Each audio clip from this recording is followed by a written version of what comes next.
कौवा हकनी की कहानी। एक महान राजा थे जिनकी एक पत्नी थी।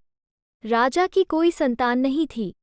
जब राजा का दूसरा विवाह हुआ तब पहली पत्नी को ये लगा कि राजा को अगर दूसरी पत्नी से संतान की प्राप्ति हो गई तो हमारा अस्तित्व राजा के नज़रों में समाप्त हो जाएगा।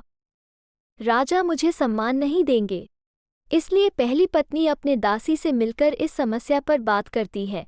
दासी भी बहुत चतुर होती है और वह कहती है कि देखो रानी, अगर दूसरी पत्नी को संतान होगा तो उसको तालाब में फेंकवा दिया जाएगा।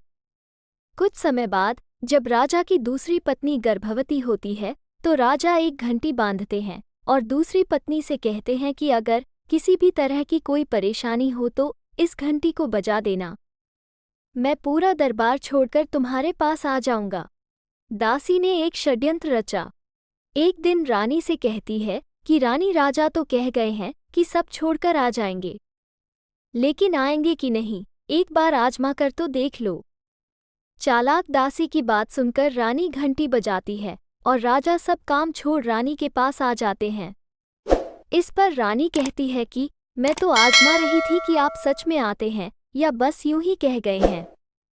दासी रानी से ऐसा एक दो बार और करवाती है, जिस पर राजा असंतुष्ट होकर रानी से कहते हैं कि अब तुम कितना भी घंटी बजाओ, मैं नहीं आऊंगा।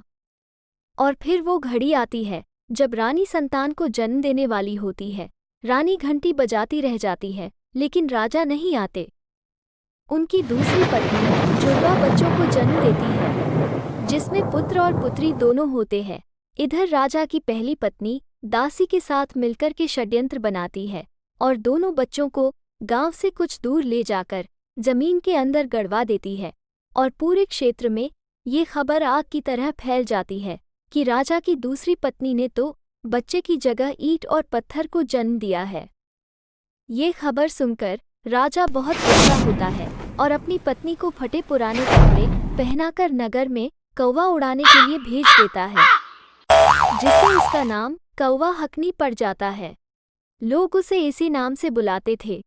कई सालों बाद जहां दूसरी रानी के बच्चों को दफनाया गया होता है, वहीं पर पुत्र की जगह अमोल और पुत्री की जगह पर चमेली का फूल उगाता है।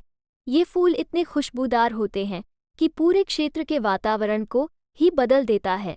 हर कोई इस फूल को तोड़ना चाहता है, लेकिन जब तोड़ने का प्रयास किया जाता था तो फूल आसमान तक चला जाता था और कोई भी फूल पाने में सफल नहीं हो पाता। एक दिन ऐसा होता है कि एक कौवा एक फूल ले जाकर राजदरबार में गिरा देता है। पूरा राजदरबार फूल की खुशबू से महक उठता है। राजा को वो फूल काफी पसंद आता है और वो ऐलान करते हैं कि जो कोई भी उनको ये फूल लाकर देगा उसको वो अपना आधा राजपाट उसके नाम कर देंगे। राजा के तमाम सैनिक, दरबारी और सलाहकार सभी फूल तोड़ने का प्रयास करते हैं, लेकिन निराश होकर लौट आते हैं। वहीं दूसरी तरफ राजा की दूसरी पत्नी का हंसी मजाक बनाकर उसे पागल करार कर दिया गया था, लेकिन वो जाती है और राजा से कहती है कि मैं फूल लेकर लाऊंगी, जिस पर पूरा राजदरबार हंस पड़ता है। लेकिन रानी जाती है और फूल की तलाश में वो वहां पहुंच जाती है जहां उसके बच्चों को दफनाया गया था। रानी अपने बच्चों के करीब पहुंचती है तो बहन चमेली अपने भाई अमोल से आज्ञा लेकर पूरी जमीन पर फूलों से लदे तने को फैला देती है और माँ अपने आंचल में फूल तोड़ कर ले जाती है। राज दरबार में रानी के पास फूल देखकर सभी के होश उड़ जाते हैं। तब राजा को लगता है कि कहीं न कहीं इसमें कोई तथ्य छिपा है, जिसके बाद राजा वहां स्वयं जाते हैं और उस स्थान को खुदवाते हैं। जिसके बाद जमीन से 12 साल के खूबसूरत भाई बहन निकलते हैं और राजा को प्रणाम कर अपनी आपबीती सुनाते हैं। राजा इसके बाद यह आदेश देते हैं कि इस पागल कौवा हकनी के स्तन पर बड़े बड़े तवा रखे जाएंगे। इन तवे को अगर छेद कर बच्चों के मुंह में दूध चला जाएगा तो इनकी बात सच मानी जाएगी, और होता भी वैसा ही है। बड़े बड़े तवे को छेद कर बच्चों के मुंह में माँ का दूध जाता है। इस घटना के बाद राजा अपनी पहली पत्नी को जल्लादों के हवाले करते हुए सजा सुनाते हैं। राजा अपनी दूसरी रानी के साथ राज करने लगता है।